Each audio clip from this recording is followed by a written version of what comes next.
Vernix caseosa. So what is Vernix caseosa? Why it is important to know about it? कैसे ये protective है और क्या है ये लेयर और क्यों ज़रूरी है इसके बारे में जानना. So stay tuned with us for this episode. Assalamu alaikum, welcome to Mednaz because your health matters. I'm Dr. Razia Akbar, your medical consultant. आज हम जिस टॉपिक के बारे में बात करेंगे वो है Vernix caseosa. So what is Vernix caseosa? Why it is important to know about it? कैसे ये प्रोटेक्टिव है और क्या है ये लेयर और क्यों ज़रूरी है इसके बारे में जानना. So stay tuned with us for this episode. Vernix caseosa is a waxy, greasy, white color of biofilm which protect the skin of the newborn. एक ऐसी लेयर है जो न्यूबॉर्न बेबी की स्किन के ऊपर होती है.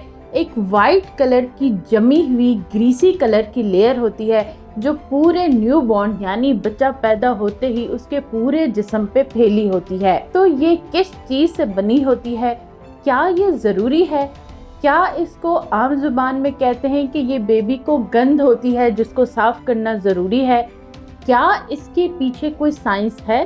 तो आइए जानते हैं. वर्निक्स कैसियोसा एक ऐसी लेयर है जो बेबी की स्किन के ऊपर पैदा होते ही वाइट कलर की होती है, जो ग्रीसी और वैसलीन टाइप की होती है. ये बनी होती है 80% वाटर से, 10% प्रोटीन से एंड 10% लिपिड से. ये लेयर बहुत ही ज़्यादा अहम और ज़रूरी होती है क्योंकि ये लेयर प्रोटेक्ट करती है बेबी को to regulate the moisture of the skin and to protect the baby from the many infections. So this layer is actually an infection barrier for the baby. It is a temperature regulator for the baby and also the protector layer of the baby. ये layer बनती है pregnancy के last trimester यानी third trimester में. आखिरी 3 महीने में ये लेयर फीटस के अंदर बनती है जो फीटस को मम्मा की टमी में या वूम में प्रोटेक्ट करती है. किससे प्रोटेक्ट करती है? एमनियोटिक फ्लूइड से जिसके अंदर बेबी होता है. वो फ्लूइड एक्सेस कंडीशन में बेबी इनहेल ना कर ले या बेबी को वो फ्लूइड बहुत ज़्यादा तकलीफ ना पहुंचाए या उसकी बॉडी टेम्परेचर को बहुत ज़्यादा ठंडा ना कर दे जो कि बेबी के लिए हार्मफुल होता है. उस चीज़ से प्रोटेक्शन के लिए अल्लाह ताला ने इस लेयर को बनाया है. पहले तो ये फीटस को वूम में प्रोटेक्ट करता है फ्रॉम द एमनियोटिक फ्लूइड और पैदा होने के बाद ही बेबी को ये लेयर प्रोटेक्ट करती है ताकि उसकी स्किन मॉइस्चराइज रहे और एक्सेस ऑफ मॉइस्चर बॉडी से लूज ना हो. इस वर्निक्स कैसियोसा लेयर में बहुत सारी प्रॉपर्टीज़ होती हैं जिनमें एंटी माइक्रोबियल पेप्टाइड्स होते हैं जो कि बेबी को बहुत सारे बैक्टीरिया, फंगस और बहुत सारी इन्फेक्शन से बचाते हैं.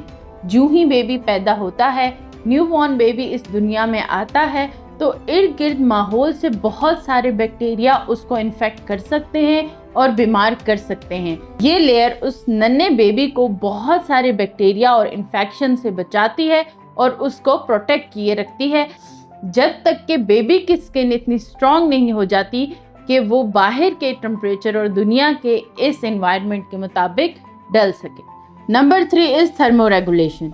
जैसे कि ये लेयर मदर के वूम में बेबी को प्रोटेक्ट करती है एक्सेस ऑफ टेम्परेचर से, इसी तरह बेबी के पैदा होने के बाद ये लेयर प्रोटेक्ट करती है बेबी को टेम्परेचर रेगुलेशन से. कैसे कि जो ही बेबी पैदा होता है बाहर की दुनिया के टेम्परेचर में बहुत ज़्यादा डिफरेंस होता है. एकदम से बेबी ये टेम्परेचर बर्दाश्त नहीं कर सकता जिसकी वजह से बेबी को बहुत सारी मसाइल हो सकते हैं. बेबी को सांस लेने में मसला हो सकता है, बेबी के स्किन इश्यूज हो सकते हैं और बेबी इस टेम्परेचर में फौरी तौर पर सरवाइव नहीं कर सकता. तो अल्लाह ताला ने ये लेयर इसीलिए प्रोटेक्टेड बनाई है कि इस लेयर की वजह से बेबी को बहुत ज़्यादा आसानी होती है कि वो बाहर के टेम्परेचर को मिनिमाइज करके बेबी के टेम्परेचर और उसकी बॉडी के इक्वल करें. इसीलिए इसे टेम्परेचर रेगुलेटर लेयर भी कहा जाता है. Number 4 is birth lubricant. Baby पैदा होने की वजह से बहुत सारी तकलीफ से गुजरना पड़ता है एक मदर को, तो अल्लाह ताला ने एक नेचुरल लुब्रिकेंट बनाया है जो बेबी पैदा होने में मदर को बहुत ज़्यादा इजी होता है और आसानी के साथ बेबी इस दुनिया में आ सकता है। तो क्या आपने जाना कि ये लेयर कितनी ज़्यादा ज़रूरी है?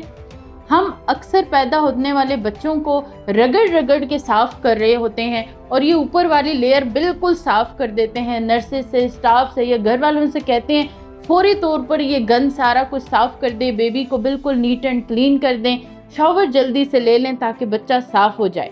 तो यहाँ पे आप सबसे बड़ी गलती करते हैं। आप बच्चे को खुद ही एक्सपोज करते हैं बहुत सारी इन्फेक्शन से, बहुत सारी टेम्परेचर प्रॉब्लम से और बहुत ही ज़्यादा मॉइस्चर लॉस से। तो इसकी वजह से आपका बेबी इन्फेक्शन से भी नहीं लड़ सकता, जो बाहर का टेम्परेचर है उसको भी रेगुलेट नहीं कर सकता और ख़ुद को भी नहीं बचा सकता। तो इन हालात में बच्चों को या तो नर्सरी में एडमिट करना पड़ता है या पैदा होते ही बेबी को बहुत सारी इन्फेक्शंस का शिकार हो जाते हैं और इन बेबीज़ को आपको 2 या 3 दिन ऑब्जर्वेशन में हॉस्पिटल में रखना ही पड़ता है।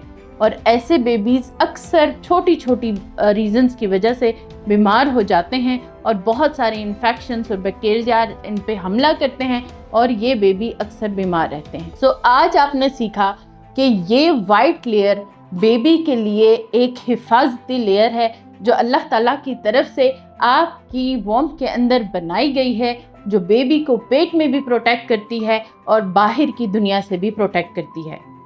तो जब भी बेबी पैदा हो आप इस लेयर को प्लीज़ रिमूव मत कीजिए और कोशिश कीजिए कि बेबी को फर्स्ट शावर आप एटलीस्ट 1 दिन के बाद लें और 24 आवर्स लगते हैं एटलीस्ट बेबी को बाहर के टेम्परेचर के साथ अपनी बॉडी को एडजस्ट करने में। तो ये लेयर अगर नहीं होगी तो बेबी को टेम्परेचर रेगुलेशन करने में बिल्कुल बहुत सारी प्रॉब्लम्स हो सकती हैं, बेबी की स्किन डैमेज हो सकती है और बहुत सारे मल्टीपल इश्यूज हो सकते हैं। एटलीस्ट 24 से 48 घंटे का वक्त ज़रूर दें ताकि बच्चा जो है इस दुनिया में आने के साथ साथ अपने आप को इस दुनिया में डाल सके। I hope you liked the video today. Please contact me through the Mednice channel if you want to take an appointment. Take care. Allah Hafiz.